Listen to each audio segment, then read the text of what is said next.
Good morning to our West Africa colleagues and good afternoon to everybody else. Welcome to the third webinar, which is part of the AGRA's KM learning sessions. Today's presentation is from the Policy and Advocacy team on CAADP Biennial Review. We continue to make AGRA a learning institution by ensuring that we continue to learn from each other on what we do, how we do it, and the effect this has on the smallholder farmers, SMEs, and other stakeholders. Please tune in next week for another seminar from our West Africa colleagues. Kindly note that this meeting is being recorded, and the recording will be shared after the meeting. Also, remember to type in all your questions at any time in the Q&A window. Now, kindly join me in welcoming Nyasha, who will be our moderator for this session. Over to you, Nyasha.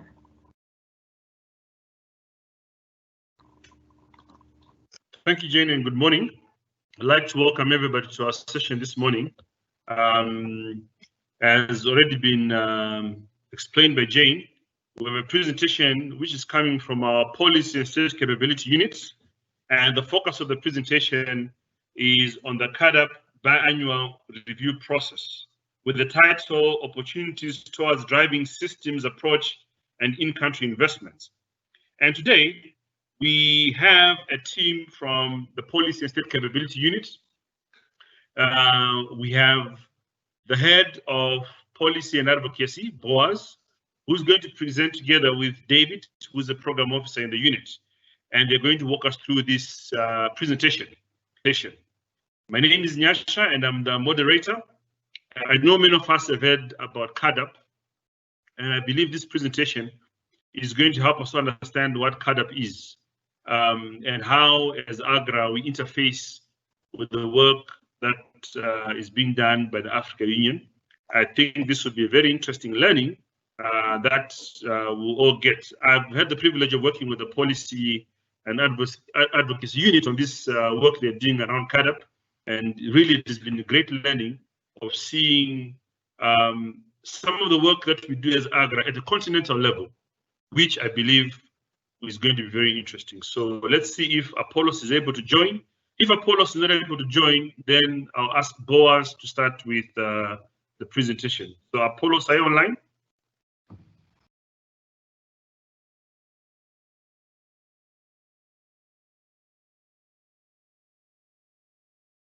Okay, I see Apollos is not online. So Boaz, let me hand over to you so that you can start the presentation. Thank you so much, Nyasha. Thank you very much, everybody on the line that is able to join us and able to listen from us on this particular important topic.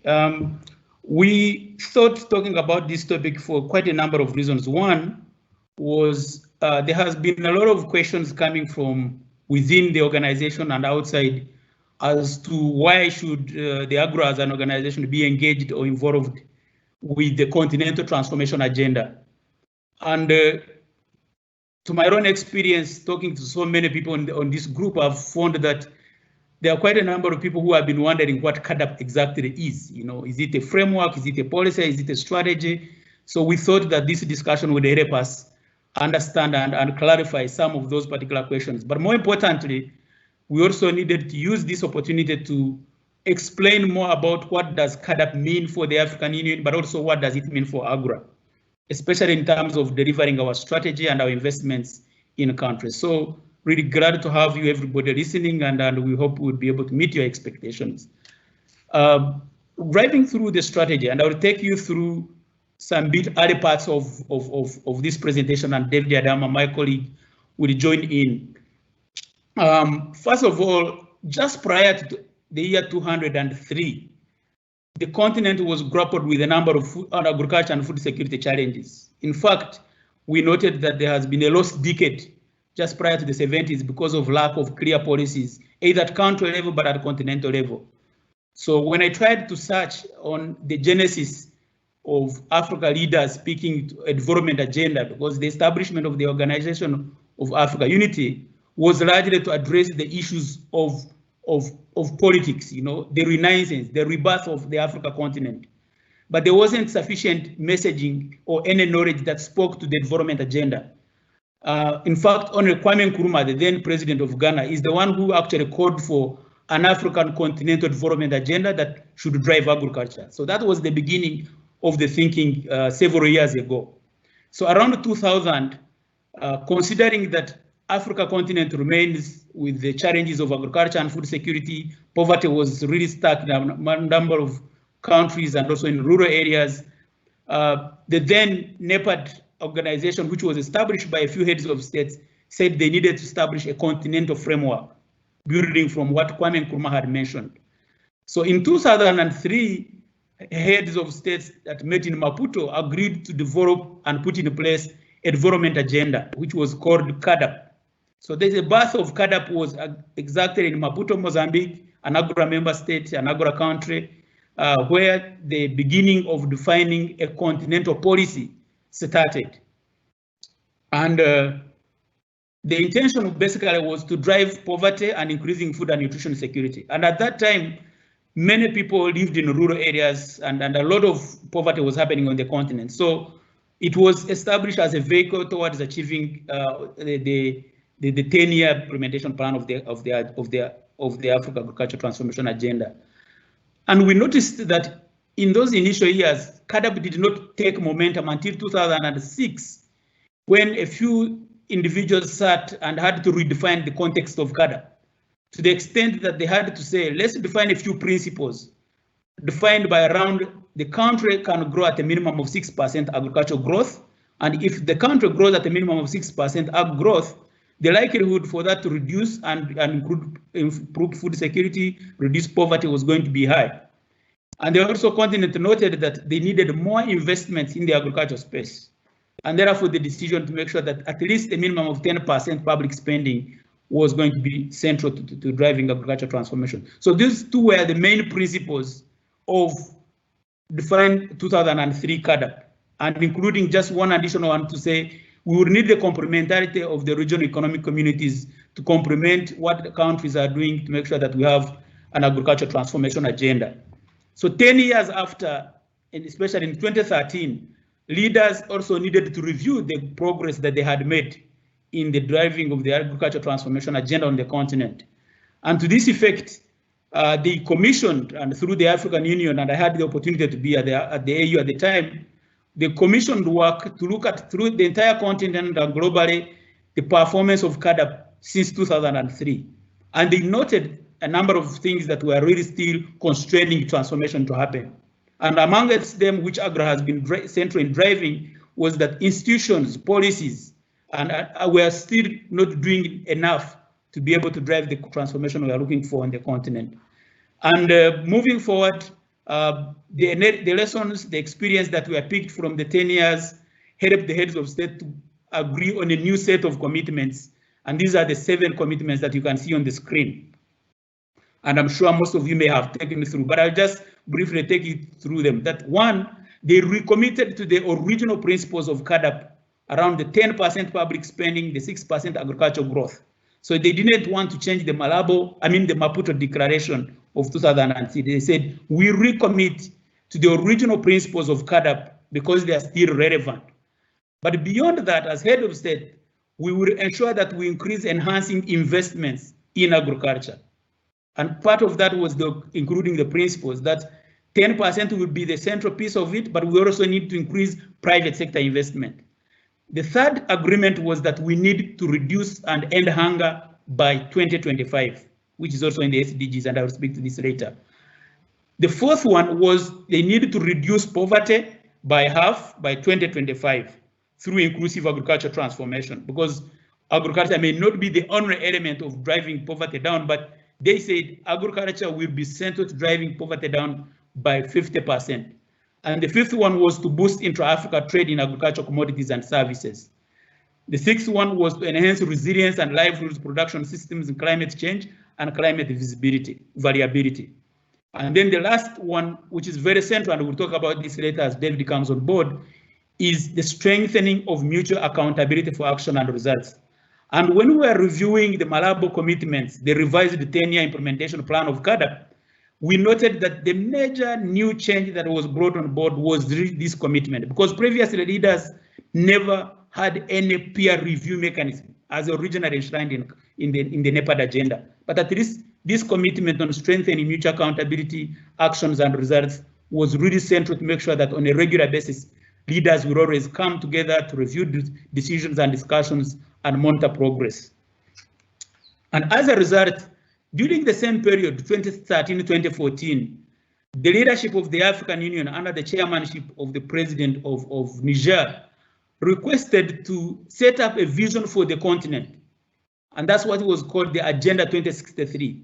The leaders were looking for where should Africa be 50 years from today?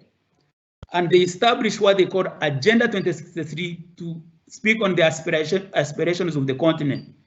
And at that time, they noted that Agenda 2063 was a bigger vision that cannot be translated into implementation and action. So they decided as a commission to develop what we call a 10-year implementation plan of the Agenda 2063. So in that 10-year implementation plan, they noted, and the leaders noted, that the work related to agriculture and food security are already discussed and agreed under the CAADP Malabo agenda.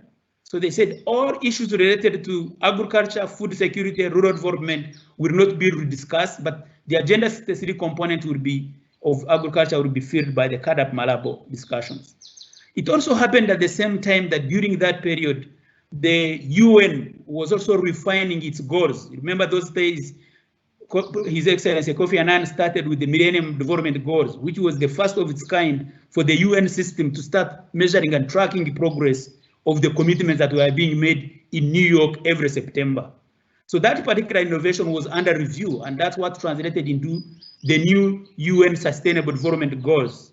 So during the global engagements on what should Africa contribute to the global discussion on the SDGs, Africa was already prepared. Africa had CAADP Malabo because the indicators, the tracking were already defined.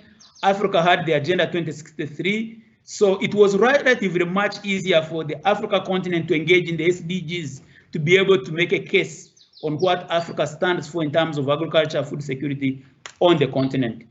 So let me just briefly take you 1 or 2, 3 slides, and then David Adama will pick it from there.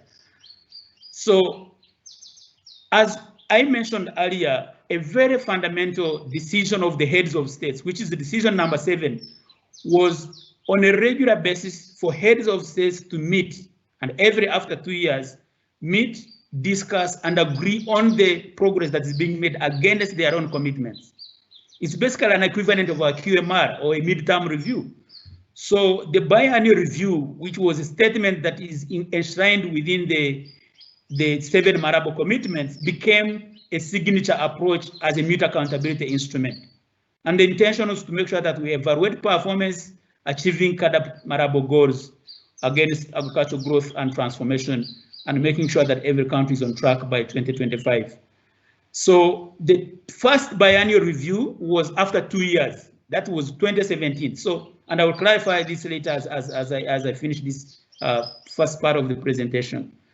2017 was the whole year where data was being collected, consolidated, and packaged, and be able to be presented to the heads of states January summit in 2018. So the heads of states met for the first time in 2018 to look at the 2017 biannual review. So 2017 signifies a baseline or a best year of the biannual review for the next 10 years of CAADP. And within 2017, we saw 7 thematic areas. Each thematic area is aligned against each of the 7 commitments that heads of states made. And there were 23 performance categories, because at that time, the team that was involved in defining these thematic areas and performance categories and indicators needed to make sure that they divide it along those areas that can be tracked. So the CAADP results framework indicated 7 thematic areas, 23 performance categories, and 43 indicators for the entire continent, that every country can be able to design their national agriculture and food security investment plan, but also make sure that at least in the indicators that each country designs its NIP or its growth and transformation strategy, the 43 indicators should be a minimum they should have in their own transformation agenda. And that was done and it was presented to heads of state. In 2019 was the second biennial review because it signified another year, another 2 years after the first biennial review. And the same thematic areas, there was a lot of revision discussions that allowed to maintain the same thematic areas because those were agreed by the heads of state. And then they need the review also added one particular performance category. And it had to do with areas to do with the quality of the food systems, the thing that we're tracking around post-harvest losses and such that have been spearheaded by the Partnership for Aflatoxin Control in Africa. And then the indicators were also revised, 47 indicators that we are able to see and track. So just a second last slide in terms of what we've been able to see. In a nutshell, we had 47 indicators, member states during the first biannual review reported. The Africa continent have 55 member states. The entire continent has 55 member states that are subscribed to the African Union. And 47 of these in 2017 were able to report on the progress against their performance. In the 2019 biannual review, 49 countries were able to report, and you can see them from there on the right side of the screen. There were also some member states that did not have data at all. Even if they attempted to report, they didn't have the data to be able to report on some and most of the indicators that were existing. And 8 of these didn't have data in 2017, and 6 in 2019 were able to mobilize some piece of data right here and there and be able to present their first and the second biannual review report. My last slide, Mr. Moderator, is just give you another process, how it has cascaded. It's just a summary of what I've just been talking about. The launch of the Continental Vision for Agriculture, which is CAADP, was done in 2003 in Maputo at the second ordinary session of the Assembly of the Heads of States of the AU. Remember at that time, the African Union had just transitioned from what used to be called the Organization of Africa Unity. And that particular assembly changed the name to the African Union Heads of States. So they made that decision. So the second, after 10 years, was 2014 when Heads of States met in Malabo, Equatorial Guinea, in Central Africa, and deliberated and reviewed their second part of the vision of the CAADP agenda enshrined in the Malabo Declaration, as you see from the screen. And the first biannual review was done in 2018, was discussed by heads of state in 2018, although the data was corrected in 2017. The second biannual review was presented to the heads of state in 2020, although the data was corrected in 2019.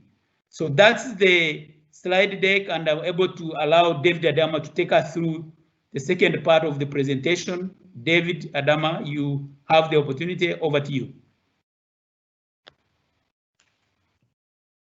Thank you very much, Boaz, for those introductory presentation. Yep, I will quickly run through about a few slides. Now, Boaz had talked about the number of countries that reported.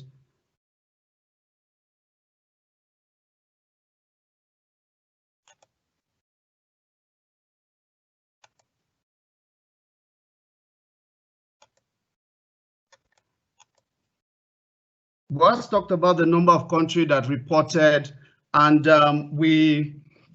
4 member states were on track in reporting for the 2019 biennial review, and those countries include Rwanda, Ghana, Mali, and Morocco.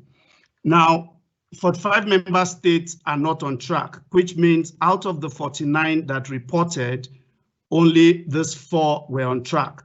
But however, 36 member states made positive progress from the inaugural biennial review report of 2017.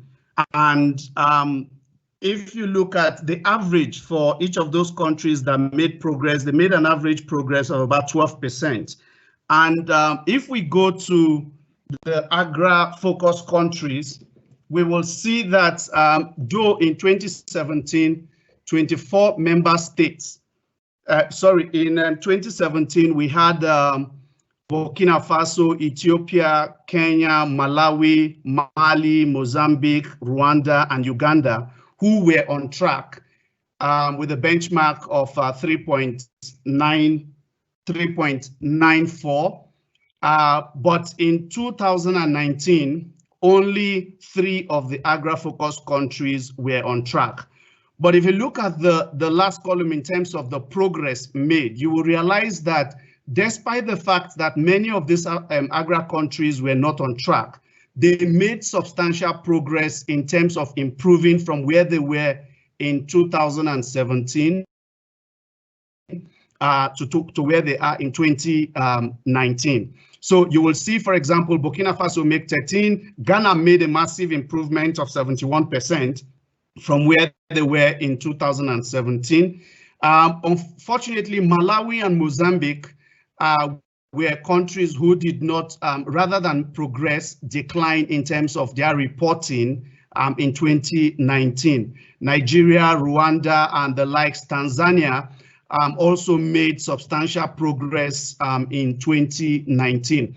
Now, so around the 7 commitment areas, this is how the AGRA countries performed.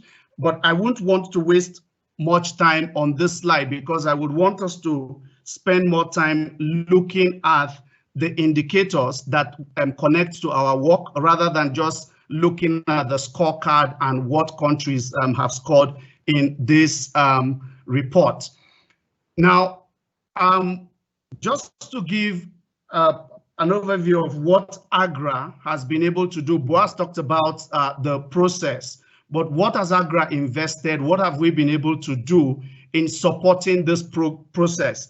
Now, there is a popular phrase that the president uses that I really like that phrase, and I think it's something most of us need to borrow, Africa for Africa agenda. And as a result of that, that has influenced and informed AGRA's investment in the AU entities and also supporting the Malabo and tracking the Malabo commitment. So in 2018, after the first biennial review, AGRA supported the Malabo policy learning event, which reviewed the report of the 2017 inaugural biennial review report and suggested a few inclusion into the report. Boaz talked about the inclusion of food safety indicators into the report. The whole communication advocacy was also built into the report. So AGRA has funded, supported the learning event after the 2017 report. We also have supported training of experts who are supporting countries in collecting data and reporting at national level. AGRA also supported the advocacy and communications workshops, which helped in identifying the 22 highlight indicators and also agreed on the theme of the biennial review report for 2019. Then we've also supported national data collection for a few countries, cleaning of those data, and also national validation meetings for some of these countries like Kenya, Burkina Faso, Uganda, Malawi, Ghana, and Nigeria. But also engaged with the regional economic community in terms of validation that needs to happen, cleanup of those reports to ensure that the quality of data is enhanced and gets the right report submitted. And then lastly, we also supported the conference of ministers of agriculture, environment, water resources, to be able to sit and discuss the BR, adopt it, and then before it is transferred or transmitted to the AU agencies. Now, I talked about where we have committed resources apart from training experts to collect data, apart from supporting countries to clean up their data and report and the validation. This is one core area of our work that the Policy and Advocacy Unit has committed time working with other partners to ensure that we do not lose focus on the biennial review score, but rather we are focusing on the content of what the indicators are talking about. So for 2019, there are 22 highlight indicators, but for the purpose of this presentation and what the core areas that we're looking at, we have put this up for us to look at. And it talks about evidence-based policy supportive institutions, look at the proportion of men and women engaged in agriculture. So when you look at this indicator, the highlight indicators, this shows you how we are performing or how the countries are performing around each of these indicators. And I am not missing words to say how we are performing, because our investment in each of these countries is supposed to reflect in the areas of these indicators, the performance of these indicators across the countries where we are working. So if you take, for example, fertilizer consumption, you realize that only Ethiopia and Mali are meeting that target. You go to irrigation, only Malawi and Mali, and then Tanzania also. Then you go to the seed, tracking seed, the growth rate of ratio of supply quality agriculture inputs. You see how many countries are there: Ghana, Mali, Nigeria, Rwanda, and then Uganda. So this is something that we then need to focus on and say, how is our investment helping these countries to be on track and be a model that we can say that an African institution is supporting African governments to be able to deliver on their commitment. So based on our support of some of these countries, we realize that Burkina Faso, Mali, Ghana, Rwanda are on track in terms of strengthening mutual accountability, enhancing mutual accountability for results and action.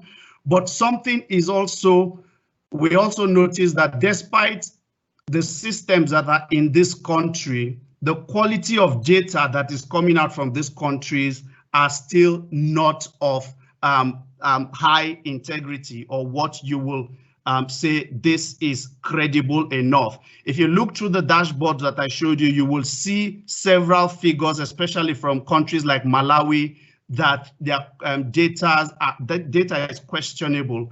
But so one of the things we need to be looking at is how do we then support countries to improve the quality of data, improve the quality of reporting, and all of that.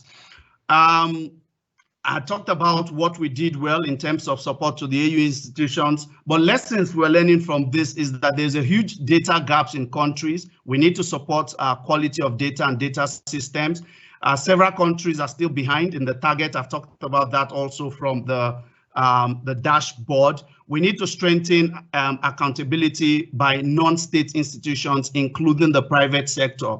This is one area AGRA is involved in support. We're working with several private sector institutions and development partners. We need to begin to call all of these institutions to also be accountable to national government, as we also hold national government to be accountable. So as we engage in our work, we need to be able to see all of this happening. And then we need to look at how are we able to help countries to use the results and recommendations of the biennial review in designing flagships to be able to strengthen, enhance country performance, but also systems that are functioning at the various countries. Now, I will skip this and want to just spend a little time for us to look at how AGRA is responding at national level and also at the regional and continental level to be able to get everybody on board. So one of the things we do and try to relate with the various work that all our partners, our colleagues are doing is to be able to put a lens, a spotlight on the indicators from the biennial review report and see how we are tying them to constraints that are on ground and how government needs to take action to be able to unlock these systems constraint. And then we're also looking at refining indicators because some of these indicators do not actually track the right information or what we are interested and want to work on. One of such is the resilience indicators and also the food trade indicator, which we are also working with the African Union to refine those indicators, and we're already making progress in that light. But also looking at strengthening national stakeholder consultation and inclusivity to improve data credibility and usability of the BR recommendations. Here, we're working with several other partners, IFPRI, the national planning commissions in the several countries, to ensure that we can open up the space for more people who keep this data to be able to also provide this data at the time where it is needed. And then also through our work, the various work that we're doing as divisions and as units,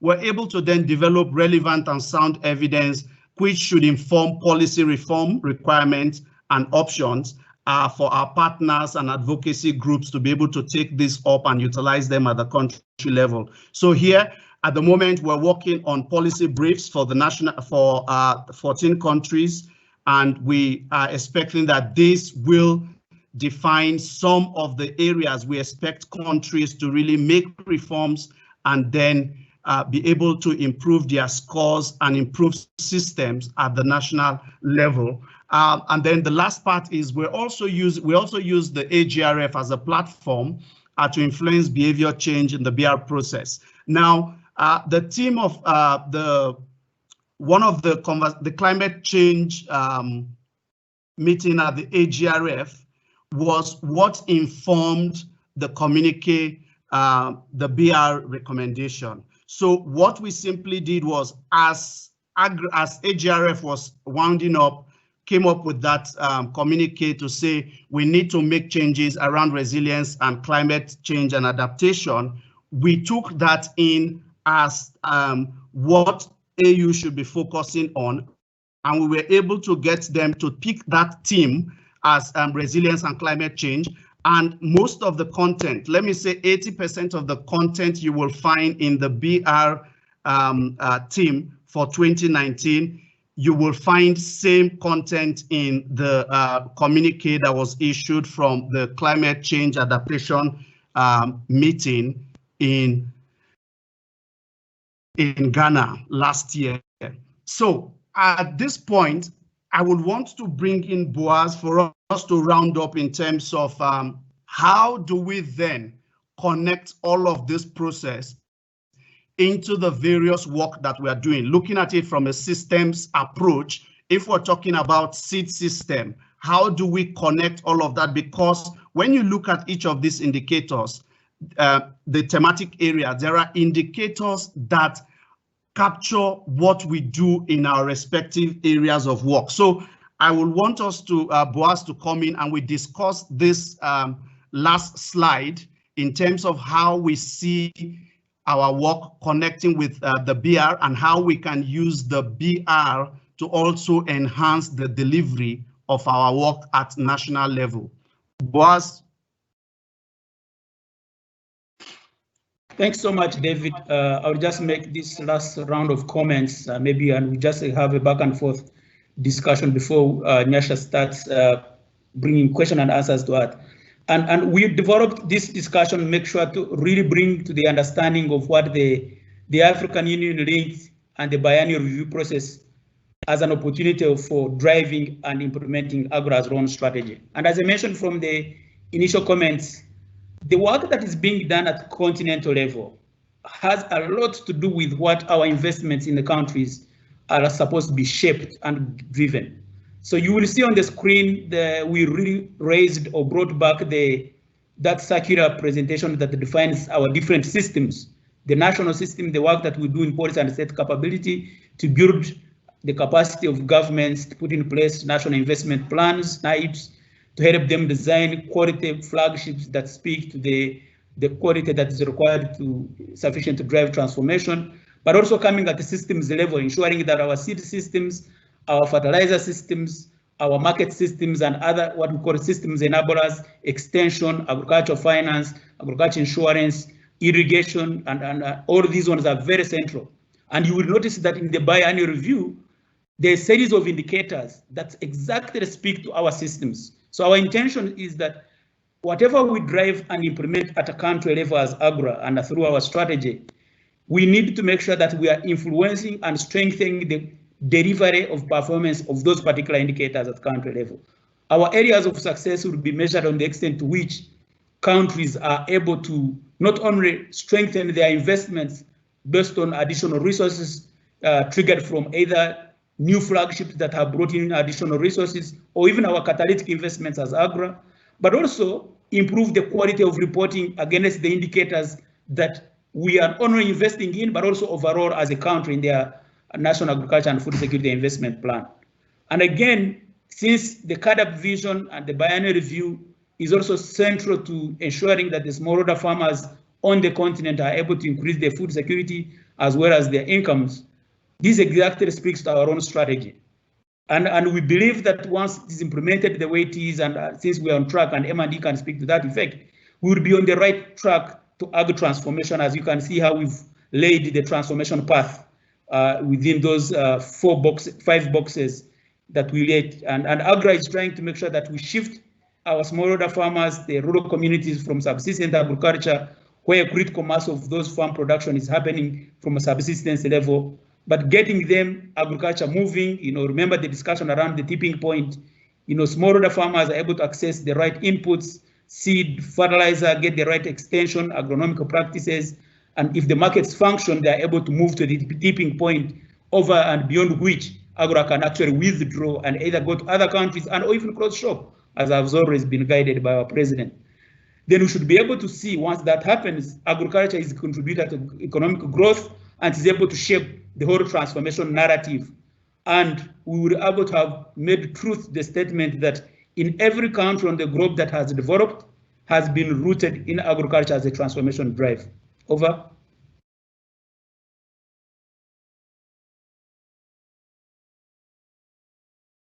Over to you, Nyasha. David, do you want to make last comments on that as a discussion point before we push it? Maybe the moderator would be able to guide us on the next steps. Any additional comment from David?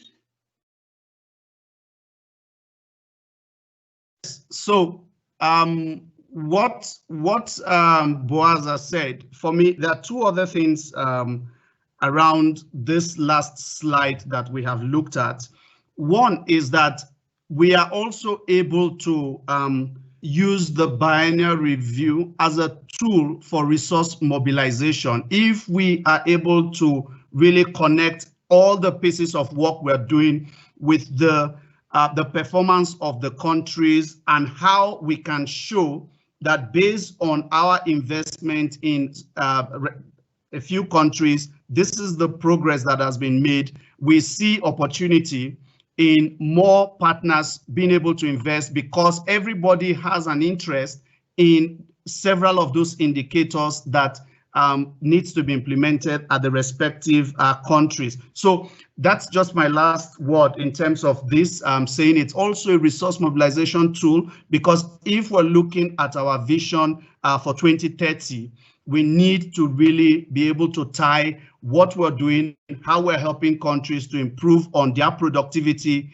and then move within the transformation trajectory as reflected in this last slide, but also ensuring that it's happening at farmer level, at systems level, and also at the national level. So Nyasha, I will hand it over to you here.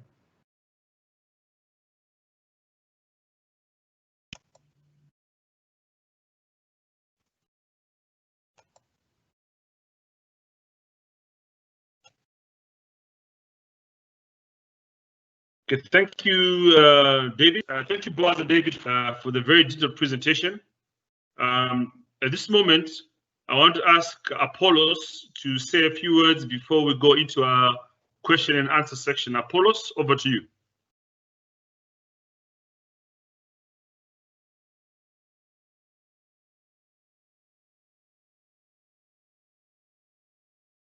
Hi, can you hear me now? Hello? Yes, we can hear you, Apollos. Okay, great. Thanks, Yasha. And thanks, Boaz and Adama, for that very excellent presentation. I think it captures it all. I think what's important is, and I think David alluded to it as he was making the second part of this presentation, is the fact that, you know, our focus on agri countries remains important, because then it's part of what helps us to drive our inclusive agricultural transformation. There are a few things that we need to probably think about, you know, as AGRA, and this is in light of COVID-19. So first, if we consider that the progress that countries reported in 2017, right, which was about 47 countries, and then 2019 we had 49, the progress they had made was under the context of a stable political economy environment. So with COVID-19 that has disrupted economies generally, and particularly in our countries, and if you notice, out of the 14 countries where we work, about 6 of them are net exporters of food within Africa. The other 9 are high net importers of food, right? And of the 14 countries, not one of them is necessarily, you know, achieving more than 10% in national expenditures on agriculture.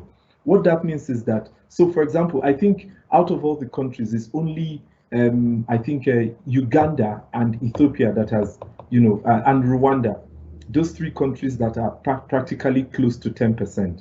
I think Rwanda has achieved 10, but Ethiopia and Uganda are nearer than the remaining 11 countries where we work.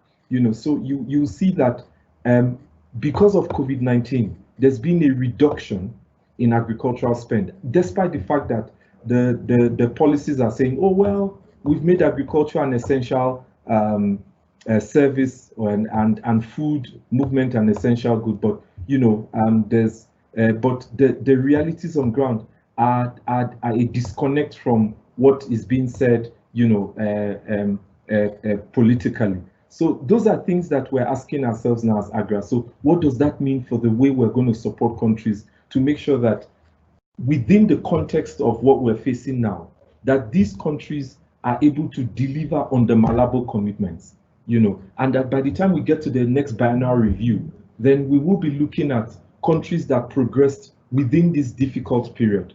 So it will be nice to hear from us, but we will be able to sort of share with you some suggestions. I'm sure Boaz and Adama will have some answers. The question is, what sort of innovative approaches can we take to driving the biennial review despite the context we're facing? Second is, how do we ensure, right, that we are going to use the biennial review process to draw governments to the attention that agriculture is going to play a central role in recovery from COVID-19 and building a new economy going forward. For example, countries like Nigeria, countries like Uganda, countries like Malawi have been very clear that they will need support, you know, to place agriculture as a central pillar for driving for the recovery and growth of the economies post COVID-19.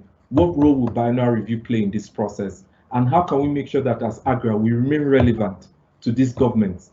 And these are the ones we know. But how about the fact that the other countries where we don't work are also seeking for this kind of support? I think about 2 days ago, Fadel, you know, got us on a call with Senegal. You know, they are also thinking about that. And Senegal is not one of our countries yet, but you know, we're beginning to have those discussions. So I think these are some of the things we need to think about. And then looking at it again, what does AGRA need to do differently? How do we reposition ourselves differently to make sure that we're able to provide this support going forward? I'll stop there for now. Thank you, Apollos, for the highlights you've given. They touch on a number of questions that are coming through. And at this moment, I want us to move on to the Q&A. Currently, we have 8 questions that have come through. If anyone else has any additional questions, please post your questions so that we can get the team to address the questions. And I'll read out the questions and ask Boaz and David to answer them. And where there's need, Apollos can also come in to answer some of those questions. The first question is from Hedwig, and the question is, the inclusive finance team has been looking at data collected for inclusive finance. The data was very far off what we have found ourselves. What is the data source of the numbers in the Malabo biannual scorecard? Can we support that? That's the first question, and I asked Boaz to respond to that. Thanks so much. And even Vanessa attempted to make some comment around the same comment that, first of all, a major principle, the biannual review process was meant and was carried out to make sure that countries are self-reporting.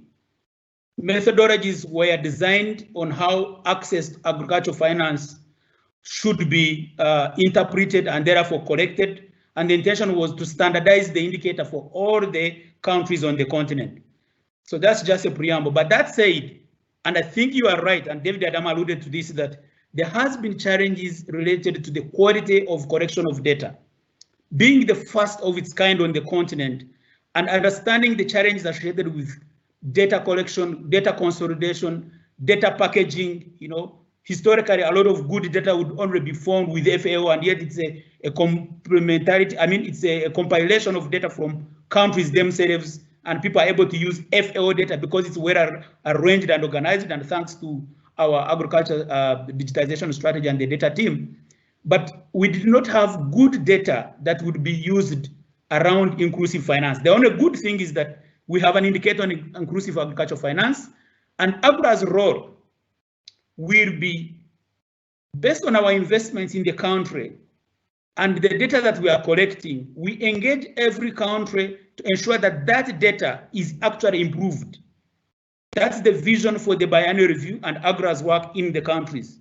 And it doesn't actually relate to the inclusive finance alone, but for everything that we are driving, our intention is not to make sure that our investments are speaking well to our AMIS, but they should also make sure that the national data collection system, a country like Tanzania should be able to not only put out all the investments they have done in agricultural finance, but they should help the country to better report on all what has been invested in agricultural finance as a result of AGRA's investment, as well as other non-AGRA investments. That's the added value of AGRA. So Hedwig, the question is extremely relevant, and I think moving forward, that's how exactly we should be engaging. Not only do we invest in ag finance issues, but we also help the data, and whatever we collect, we shape the dialogue on how that data is packaged and reported at the country level, and therefore speak to the continental biennial review. And our measure of success would be how every country that we invest in has brought in the right relevant data, but also high quality investments is informing that particular data.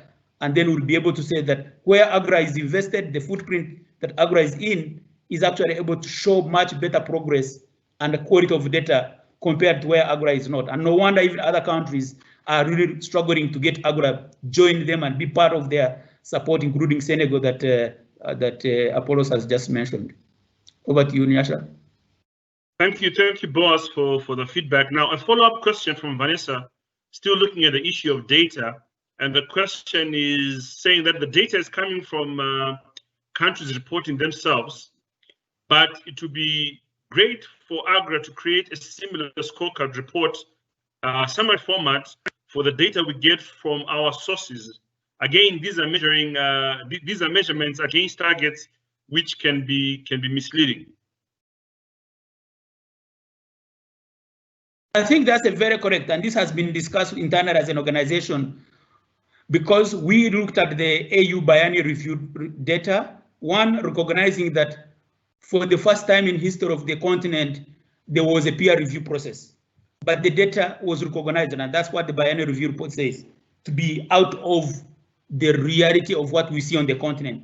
So I think Vanessa's comment is that, can we create a complementary or like another set of data collection mechanism that we can always use to push and engage with and supporting countries to strengthen their data collection system? That's extremely good thing, and I think even the board has asked to see a reporting mechanism that reflects true and reality of what is happening in the countries. That is also subject to discussion internally in the organization, but it's the right thing, and we're already beginning to work on this one. As you very well know, as we build our agriculture and food system transformation scorecard, that is the intention, using our systems investments and be able to understand what is happening in every country beyond and over what Agra is investing. So it's the right comment, and we take note of it. David, do you want to have a complementary comment on that? Yes, I just to add that in my presentation, I also talked about working with the African Union and other agencies to refine indicators to ensure that the data that is collected reflects what we are seeing, because most of these areas that people are questioning the data source and all of that, the biennial review actually gives you where the source, where you should pick up this information. So for example, there are some, if you talk about resilience, it is using the FAO source for countries to report on that. So there are different sources. The more we engage in this process and be able to influence the sources of data where countries can pick data from, the better and the easier it will also reflect on our work and what we're doing. Because while it is good that we need to define and design complementary, we need to also strengthen the African Union mechanism to ensure that countries can take responsibility and vouch for the credibility of their data. Right. I just wanted to add something to that very quickly. I think it's important for us to remember that amongst all the actors, all the players, it's a rule. You don't sort of tamper with government data or discredit it if you cannot provide another convincing evidence that the data you are providing that is an alternative to government data is better. And remember that data itself is first political as far as government is concerned, because it reflects, their capacity and how well they are doing or not in a situation. So I would say to us that, part of what we're doing within Agra, within our state capability work, is actually how we're building and supporting M&E systems, particularly with the Ministry of Agriculture, but extending it to the National Bureau of Statistics, because the National Statistics Office in each country will be drawing data from the different sectors, but also sort of validating and signing off on that data on behalf of government. So that's what it's being used currently. So it's how we support them to, improve the credibility of their data from the sector level, which is agriculture, and then to an extent trade and finance, that will then help us ensure that, we are measuring progress correctly, and we're helping the African Union to be able to say, based on this progress, this is what countries should do. So that's where we will be pitching a lot of our work, going forward. Okay, thank you for the feedback. We have about 5 more minutes before our webinar comes to an end, so I'll quickly go through the questions and see if we can respond to them. There's a question around from Regina asking about Agra is rolling out environmental and social management systems, and with climate change and food security high on the global agenda, are the indicators on environmental and social management systems been included in the BI indicators? So, Yasha, just before anybody responds, I'd like to say that we will respond to this particular question, and because we just have about less than 5 minutes left, the president is on this call, and given that this is like her baby, we would welcome her to respond to a few of the issues that she's had, and of course bring this meeting to a close. So let's factor that time for her to speak, to respond, and then help us bring this meeting to a close. So maybe Boaz, you can respond to this question, but if others have typed, I'm sure she's looking at it on the chat box, and she'll be more than happy to provide us with some responses and guidance. Thank you. Okay, Apollos, let me respond quickly to the question. Recall the second but the last slide, I talked about what we're doing, and I said we are also working with the African Union and a few other partners in terms of refining indicators. And resilience and trade indicators are two areas that we have indicated interest to work with the African Union and other task force members to be able to refine those indicators such that they capture the areas of work we are doing and what we are seeing on the ground. So the regional food trade team, the resilience team with Hassan, we are actually working on this, and we're supporting the African Union to ensure that these indicators are beefed up to accommodate all of these issues.